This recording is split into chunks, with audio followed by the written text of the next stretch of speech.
और मैं तो हर जगह ये कहता हूँ कि मीडिया ये सबसे एक फोर्थ पिलर इस डेमोक्रेसी के अंदर है और मीडिया ही हमारी बातों को हाईलाइट करेगा। आप हर मीटिंग में आते हो, हमारी बातों को हाईलाइट करते हो। पहले तो आपका बहुत बहुत शुक्रिया, आपका धन्यवाद। अब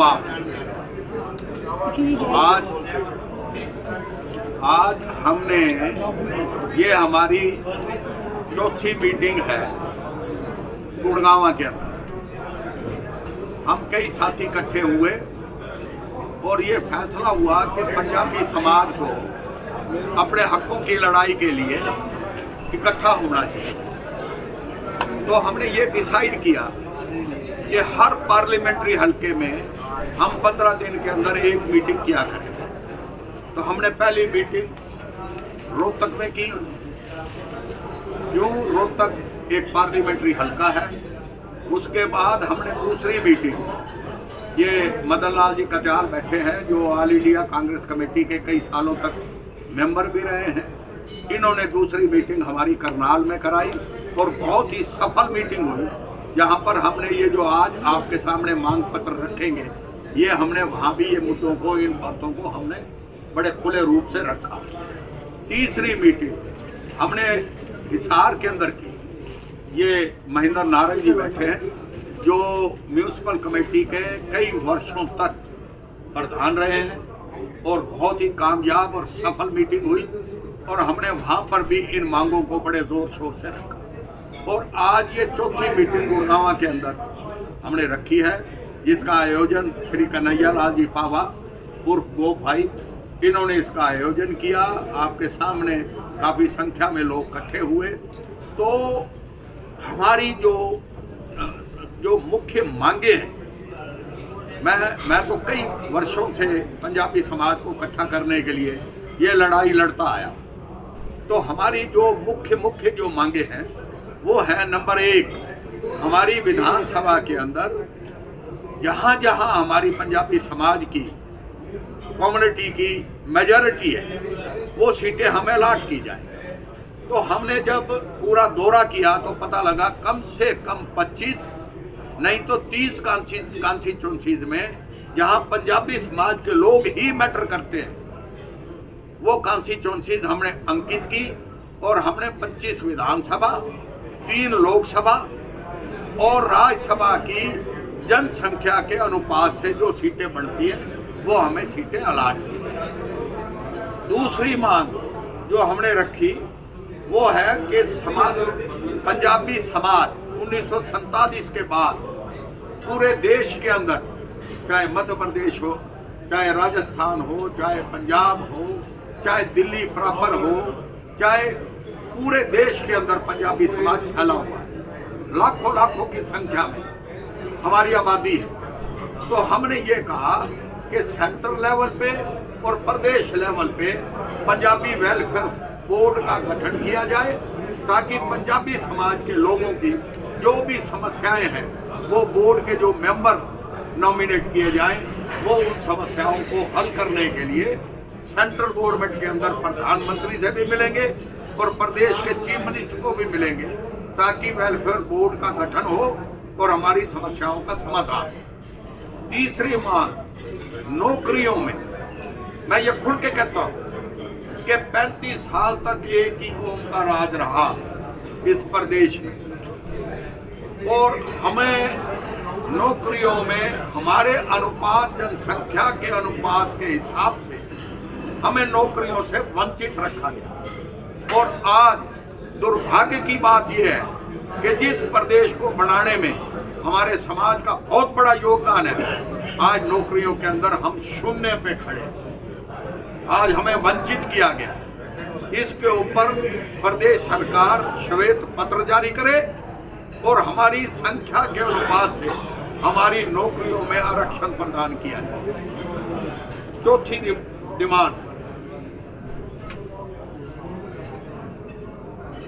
डिमांड ये है कि कई जगह पर, वैसे तो आजकल ये बात देखने को कम मिलती है, लेकिन कहीं पाकिस्तानी, कहीं रेफ्यूजी कहा जाता है, जिससे हमारे मान सम्मान को बड़ी भारी ठेस पहुंचती है।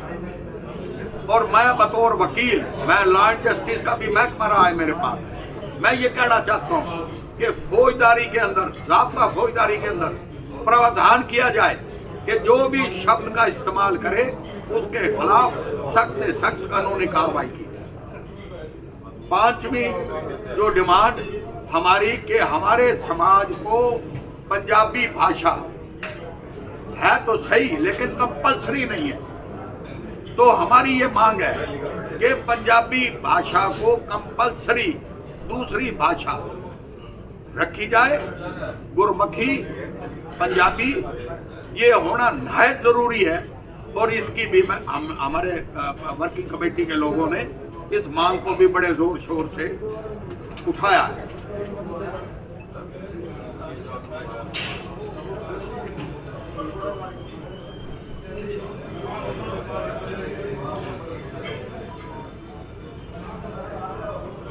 अब मैं जो बात कहना चाहता हूँ, हाँ, आखिरी मांग हमारी ये है कि हर जिला हेडक्वार्टर के अंदर पंजाबी धर्मशाला बनाई जाए और वो धर्मशाला हमारे समाज के लिए एक नाम होना चाहिए। जो 12 लाख से ज्यादा लोगों ने शहादत दी हो विभाजन के बाद, और जहां पर प्रदेश को बनाने में इतना बड़ा योगदान रहा हो, तो उस समाज के लिए हर डिस्ट्रिक्ट हेडक्वार्टर के अंदर पंजाबी धर्मशाला का निर्माण किया जाए, ये हम सरकार से डिमांड करते हैं। तो इन सारी बातों को, ये मांगे आपको एक एक कॉपी आपको वितरित कर दी जाएगी। और दूसरा जो बात मैं कहना चाहता हूँ, मैं इस मुख्यमंत्री से, मौजूदा जो प्रदेश की सरकार है उससे भी ये मांग करता हूँ कि आप ये बताएं कि जब से हरियाणा बड़ा 1966 से, ये बताया जाए, श्वेत पत्र जारी किया जाए कि नौकरियों में हमें जो बैकलॉग था, जो 35 सालों से जो हमारी नौकरियों में बिल्कुल हमें वंचित रखा गया, उसके ऊपर सरकार श्वेत पत्र जारी करे। तो ये हमारी मेन मांगे हैं और इसके लिए हम प्रधानमंत्री को भी मिलेंगे, हम मुख्यमंत्री को भी मिलेंगे और सरकार से भी डिमांड करेंगे और हर पार्टी से कहेंगे कि क्योंकि चुनाव नजदीक है और पूरे प्रदेश के अंदर ये हमारी मुहिम जारी रहेगी। हर जिला लेवल के ऊपर जाएंगे, हर कॉन्स्टिट्यूंसी में जाएंगे। जो पार्टी हमारी मांगों को मानेगी और 25 विधानसभा 3 लोकसभा, जब तक ये सीटें हमें आवंटित नहीं की जाएगी, हम उसी को सपोर्ट करेंगे जो हमारी मांगों को मानेगा। ये हमने डिसाइड किया। तो हमारा किसी से कोई भेदभाव नहीं है, हम पार्टी पॉलिटिक्स से ऊपर उठ के ये सारी चीज करना चाहते हैं और हमारा ध्येय ये है कि समाज एकत्रित हो, यूनिटी हो और हमारा बैकलॉग पूरा हो। हमें जो नौकरियों में जो हमारा हक है, हम किसी से भीख नहीं मांगते, जो हमारा हक है वो हमें मिले। यही बात करने के लिए आप लोगों को आज इकट्ठा किया है और यही बात आपके सामने रखी। पटरा साहब, आपने जैसे मुहिम चला रहे हो, बिरादरी आपकी काफ़ी, जैसा आप कहते हैं 25 सीट आप विधानसभा 3 लोकसभा इस तरह से कर रहे हैं। जिस पार्टी से कर रहे हैं वो आपको पता है ना। अब ये बताइए कि बिरादरी तो आपकी बटी पड़ी है, 50 आपकी संस्थाएं हैं, हर कोई अपनी संस्था लेके बैठा हुआ है और भाजपा में जिसका भी नाम सुनो वो भाजपा में घुसा पड़ा है। उसके बाद में जो हिसाब से है, तो आप किस बिरादरी की बात करते हैं? कहाँ है आपकी बिरादरी? आपकी बिरादरी तो बटी हुई पड़ी है और 50 संस्थाएं हैं आपकी। किससे आप बात करेंगे? कौन आपके साथ रहेगा? कौन कहाँ जाएगा? वो रूलिंग वाली पार्टी में जाएगा या आपको सपोर्ट करेगा? देखिए, आपके सामने सब कुछ है। गुड़गांव है, या गुड़गांव में देखिएगा कहते 50 संस्थाएं हैं, इकट्ठी क्यों नहीं होती है? देखिए, आपने जो बात रखी है ये बड़ी वाजिब है। हर जगह, हर बिरादरी के अंदर अपने अपने संगठन है। हर जिले में, हर कॉन्स्टिट्यूंसी में जो भी काम, जो भी संगठन हमारे समाज के लिए काम कर रहे हैं, काम तो समाज के लिए कर रहे हैं, समाज से बाहर तो नहीं कर रहे। अब हमारा जो स्टेप होगा, जितने भी पूरे प्रदेश के अंदर, चाहे कोई छोटा संगठन है चाहे कोई बड़ा संगठन है, उन सभी लीडरों को जिन्होंने भी संगठन को बनाया है उनको कांटेक्ट करेंगे उनको अपने साथ जोड़ेंगे, हमारे साथ नहीं जुड़ेंगे, हम उनके साथ जुड़ेंगे। हमें कोई छोटा और बड़े का कोई वो नहीं है। हम ये चाहते हैं कि हमारा समाज जिसने मेहनत और मुशक्कत के साथ पूरे प्रदेश को खड़ा करने में अपना योगदान दिया है, उन सबको इकट्ठा करें। और जो हमारा फायदा लेते हैं कि हम बटे हुए हैं, हम अलग अलग हैं, वो अब समय आएगा कि हम इकट्ठे होकर दिखाएंगे और अपने समाज की लड़ाई लड़ेंगे और जो हमने मांगे रखी हैं उसको पूरा बहुत अच्छा। जी बहुत बढ़िया। पूछ लो भाई, वो कोई सवाल पूछो प्लीज। हम तो चाहते हैं कोई ना कोई सवाल करो आप, हम आपको जवाब दें। बाबा जी, 2 शब्द आप भी बताएं कुछ। आपने एक प्रोग्राम आयोजन किया है गुरुग्राम में पूरे समुदाय का। हमारा मकसद तो भाई साहब यही है, जैसा कि अभी हमारे अपना चौहान साहब ने बोला कि हमारे गुट बटे हुए हैं, बिल्कुल ठीक क्या कह रहे हैं, ठीक कर रहे हैं। आज तक किसी ने कोशिश नहीं करी इन सब गुट को एक करना। हमारा मकसद है पंजाबी समाज बनाना। पंजाबी समाज के नीचे सारे ही हमारे साथ होंगे। इनकी अगर बाई चांस इनकी धर्मशाला बनी हुई है वो है तो कोई बात नहीं, उससे कोई फर्क नहीं पड़ता। बट हमारा तो मेन मकसद है कि पंजाबी समाज को जहाँ भी पंजाबी समाज के लिए कुछ चाहिए, एक होकर अपनी डिमांड रखें, उसको स्ट्रगल करें और जो जहाँ भी डिमांड किसी भी सरकार से उससे मांगे हम उसको पूरी करें। जैसे कि आपने बताया कि पूरे हरियाणा के अंदर 22 के 22 जिलों में टीम गठित कर रहे हैं अपनी, तो क्या संदेश देना चाहेंगे अपनी टीम को आप पूरे हरियाणा में? देखो, अभी हमारी सोची ये मीटिंग है, हम 1 महीने में 2 मीटिंग करते हैं, हर अलग अलग डिस्ट्रिक्ट है। अब इससे आगे की हमारी इनका आदेश है कि फरीदाबाद होगी, इसके बाद फरीदाबाद। जब तक हम 22 नहीं कर लेते, 22 के बाद जहाँ जहाँ से नुमाइंदे हमारे होंगे उनको हम लाएंगे, उनको आगे सौंपेंगे कि आप पंजाबी बिरादरी की कमान संभालो, अपने साथ लोगों को जोड़ो और पंजाबी समाज के लिए काम करो। और उसके बाद एक महाकुंभ होगा चौहान साहब, और वो महाकुंभ जो होगा उसके अंदर पूरे देश के अंदर जो बड़े बड़े हमारे जिन्होंने बड़े बड़े कीर्तिमान स्थापित किए हैं, जैसे राजेंद्र सच्चर जी, वो हमारे Punjab and Haryana high court में भी जज रहे, और बड़े सीनियर मोस्ट जुडिशरी के अंदर उनका अपना नाम है। इसी तरह से रिटायर्ड जनरल है, आर्मी चीफ है, उनको भी बुलाएंगे। होगा ये महाकुंभ, ये हमारी कार्यकारिणी की कमेटी बैठ के डिसाइड करेगी, ये जहाँ भी कहेंगे। लेकिन मेरी इच्छा ये है कि इस महाकुंभ को रोहतक में किया जाए।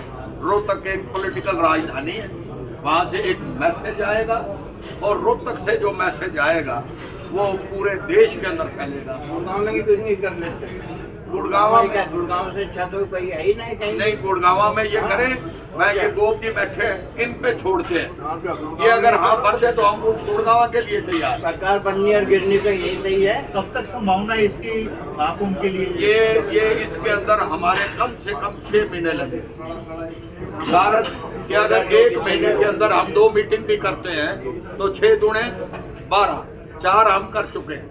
ऑलमोस्ट हम हरियाणा को कवर कर देंगे, चाहे उसके अंदर कम टाइम ले, 2 की बजाय 1 महीने के अंदर 3 मीटिंगें कर सकते हैं। लेकिन ये डिसाइडेड है कि महाकुंभ ऐसा महाकुंभ होगा कि जहां हजारों की संख्या में, चाहे कोई किसी लाइन में भी हो, चाहे कोई साइंटिस्ट हो, चाहे कोई आर्मी चीफ रहा हो, चाहे कोई बड़ा जर्नलिस्ट रहा हो, चाहे कोई बड़ा एग्रीकल्चरिस्ट रहा हो।